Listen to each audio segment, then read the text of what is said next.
What do you make of this quote? Anger turns everything from what is best and most righteous to the opposite. It causes whoever has come into its clutches to forget his duty. Anger makes a fellow citizen a foreign enemy, and a king a tyrant. Now, you probably had a bunch of images and impressions that popped into your mind. Hold on to those for a bit. I'd love to get back to them later. Later in this letter, written by a guy named Seneca, he says, "This has been the outcome for barbarians who rush at random into war, when their minds, being easily swayed, are struck by the impression of an injury. They're instantly set in motion.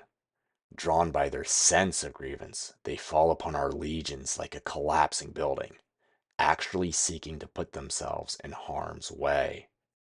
And I don't know if he's talking about this particular incident, but Seneca would have been in the Roman government during the time of the Boudican Revolt.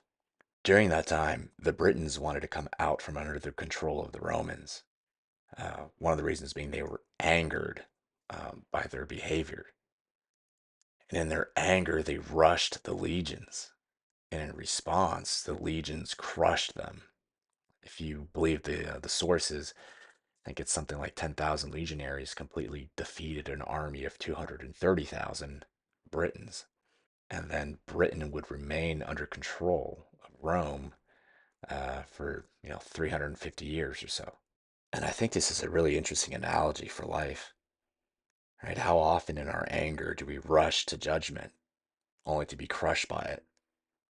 How often do we lose our self-control only to be controlled by someone else? And halfway around the world, and 500 years prior to this event, there's this guy, Sun Tzu, right? The author of The Art of War. He says that one of the deadly sins of a general is to have a hasty temper that can easily be provoked. And he advises that if you have an opponent who is prone to anger, to seek to irritate him. See, the ancients, like people now, knew that anger, more than any other emotion, has the ability to cloud your judgment and make you say, think, or do things you normally wouldn't. It begs a question, right? Who's trying to anger you and why? Now, it's possible you thought of an actual person in your life, right? And those people exist. But think about it in our culture. The media comes to my mind, right? Why is it that they do that? I think it's because in the 80s, CNN started the 24/7 news industry. This changed the business plan for every news company out there. And to know how a business functions, you just got to ask, how do they make money? Right? Nowadays, it's primarily through displaying ads by different companies, and we'll talk about those in a different video. So the business model is to have you spend as much time as possible watching the show and watching their ads. So it begs the question, how do they keep you engaged that long?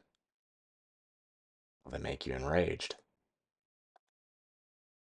This is an article in Psychology Today from 10 years ago, but it still remains true. Anger is an addiction. We know this, right? It has that dopamine rush. Even though it causes you to lose your self control, it gives you the illusion of being in control of something. Anger is an addiction, and I have people in my life who are addicted to it. If you've been around those types of people, you know what it's like. It's exhausting. Everything's a crisis, everything's a fight, everything's wrong, and nothing's their fault. And maybe some of you have grown up with people like that. And what seems unhealthy and unwise is that we invite these very types of people into our daily lives for hours at a day through our screens. The news industry has moved from information to opinion and influence. And this is a problem, right? There's this unholy alliance between the press and the presidency, and it's not dependent on party. Right? Biden's press secretary, Jen Psaki, now is a host on MSNBC. And Fox News' Pete Hegseth, who was an opinion host, became our Secretary of Defense and has since rebranded himself as Secretary of War. So these media companies have actual political power. Right? They can promote candidates that will favor their business through taxes or judicial rulings. And the politicians, of course, benefit from their exposure, right? These news companies can A, make you angry, and B, present the guy who can fix it. And there's no incentive for them to confront or expose any government abuse. And think of the influence they have in choosing our politicians. Right, for some reason, they're the ones in charge of our presidential debates, where they ask questions I really don't care for and go along with answers I would not accept. There's a lot more that could be said about all this, but let's go back to this quote that I first opened up with. Anger makes a fellow citizen a foreign enemy. I think that's where we're at right now, right? And historically, this has happened over and over again, including in our history, like with the Civil War, where we literally became enemies. But a lot of times, that's how the media will suggest and encourage you to think about someone, from a different political opinion of you. The second part, though, is a little bit more interesting. Anger makes a king a tyrant. I think we can all understand the concept of a king who abuses his power when he's angry. Right? It doesn't even have to be a king. It could be a boss. It can be, a family member. Right? Historically, tyrants come to power not when everything is fine, but when the local population is angry and they ride that anger to power. What examples come to your mind when you think of that? I'll give you four. Right, the first one is with Rome. See, the reason Caesar was able to rise to power was because the Roman people were angry at the senatorial class. Right, they would start all these wars, send all these men out, and when they were out on campaigns, their farms would fall into disrepair. And then the senatorial class would buy up all those farms, buy up all the land, all the resources, and the veterans had nowhere else to go. Right, so Caesar comes along, promising retribution, rides that anger, starts and wins a civil war, and then consolidates power. Right, pretends to restore the republic, but in fact, just takes away the rights, those little rights that the people had. Right, if you think of the Russian Revolution, right, kind of the same thing. So the Russians lose this war. Right? There's a lot of anger in there, and the Bolsheviks, right? They ride this popular anger and they promise peace, hey, we're gonna end the war and we'll have bread and all that. Sure enough, they turn around, consolidate, and then start targeting other groups, right? Once they ride that anger, they use it to control everybody else. In Germany, right? We all kind of know about this one. The guy with the funny mustache, he comes to power, right, by riding the anger of the German population, right? Their economy's doing really bad, and he just promises that, hey, we're gonna, find the enemy within and destroy him. But in so doing, he destroys the rights of everyone and brings destruction upon them all. And then after that, the Iranian Revolution. I mean, I understand why the people were angry, right? In the 50s, like the CIA, among others, like they staged a coup, right? And they install a king over the Iranian people, and the king would give all these economic benefits to U.S. companies, the oil companies. So you have foreign companies, taking all your resources, and they're training secret police of a repressive regime. Yeah, okay, I get it. They're angry. Some guy comes along and says like, "Hey, we've got to return to the old ways, the virtuous ways of our forefathers." Everyone's on board, right? Rides out of anger. He promises retribution, and then everybody else finds themselves on the other end of it, right? It's just a ideological, ethnic, and religious purge. This happens all over the world throughout every age, right? And there's this guy, Machiavelli, he says, the deceiver will always find someone ready to be deceived. It would be unwise to assume that that someone would never be you, right? Just ask yourself, is there something or someone that's trying to make you angry, trying to cloud your judgment? So what can you do? Right? That's a question worth asking yourself. Even though this is by and large a national problem, it's going to take local and, dare I say, individual solutions. I would suggest not to rush into judgment and to remember your duty. I like this quote from Marcus Aurelius, who was a Roman emperor, died in the year 180. He says the first rule is to keep an untroubled spirit. There's so many people out there that just want to get your spirit riled up.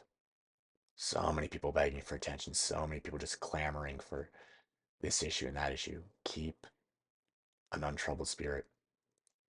Second is to look things in the face and to know them for what they are. What do you make of my interpretation here? These two rules, in my mind, interact with one another.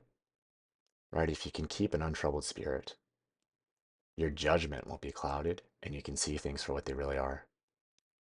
And if you can really see things for what they are, you'll be able to have better or proper judgment. You'll be able to discern whether or not something really is an injustice or if it's not. If someone is telling you the truth or if they're not, if they're just trying to get you angry. Right? And if there is an injustice, remember that you have a duty to be a good man, right? To say what seems to you the most just, but with courtesy, modesty, and sincerity. Whether you are a man or a woman, your first duty is to be a good one, and a good one causes no harm to him or herself or others. And if you are a citizen, your first duty is to be informed but not influenced. There's usually two verses that pop into my mind whenever I see the news coverage today. The first one is from Proverbs. It says, whoever states their case first seems right. And if you never have an opposing view to cross-examine it, you're never going to know if they're wrong or not. And the second one, it's found in the Ten Commandments. It's the idea of not bearing false witness against your neighbor. And there's a lot of that going on, right? There's this tendency to either demonize or sanctify a person or a group of people depending on the political affiliation. Wisdom will tell you not to buy into that, but to buy yourself some time before making a judgment. So, what does that look like for you? Right? That's something that I would ask you to reflect upon.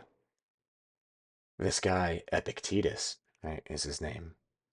He was born a slave in Rome by the time of Seneca, but he became the philosophical mentor to the Emperor Marcus Aurelius. And I love how he says, first say to yourself, who would you be? What kind of person do you want to be? What kind of person do you not want to be? And then do what you have to do to get there. Who do you need to start listening to? Who do you need to stop listening to? That's a pretty difficult question to ask yourself. The second thing I would ask you to do is more difficult. I would ask you to engage with the people you disagree with without being disagreeable. Can you be the type of person that'll meet others halfway, even though they don't agree with you? I'm not looking for agreement, and I'm fully aware that most people don't agree with me because they cannot be guided by my views, just like I cannot be guided by theirs. And that's fine. I would ask, though, that if you are to disagree with me, let it be because of your own reasoning, your own judgment, not just because someone told you to. And I would encourage you to develop the freedom and capacity to change your mind when it's reasonable to do so. That's something I will always admire about Marcus Aurelius, who says, if anyone can show me and prove to me that I am wrong in thought or deed, I will gladly change. I seek the truth, which never hurt anybody.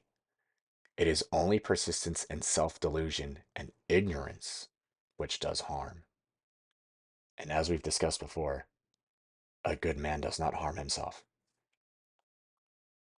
For some, listening to what I have to say is a first step in engaging with someone you disagree with. And if that's the case, I thank you for that. I thank you for your time. I thank you for your thoughts. Hopefully you've enjoyed the format of this video. And hopefully it made you think about things you never thought about before. And maybe rethink things you haven't thought about in a while.